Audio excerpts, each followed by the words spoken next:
নমস্কার বন্ধুরা, পাকশালী লাইভ চ্যানেলে তোমাদের সবাইকে স্বাগত। আজকে আমি নতুন রেসিপি নিয়ে চলে এলাম। শিম পালং ভাজা।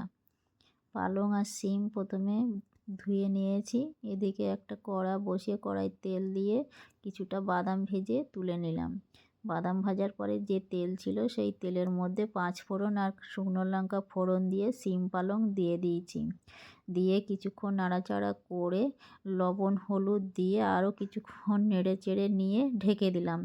ঢাকনা তুলে দেখলাম যে শিম শাক সব গলে গেছে। তারপরে কিছুটা চিনি দিয়ে দিলাম স্বাদ মতো, দিয়ে শিম পালং ভাজা নামিয়ে নিয়েছি। উপর থেকে বাদাম ভাজা ছড়িয়ে দিলাম।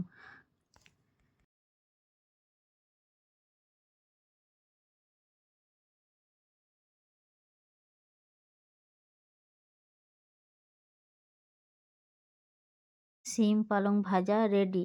নমস্কার।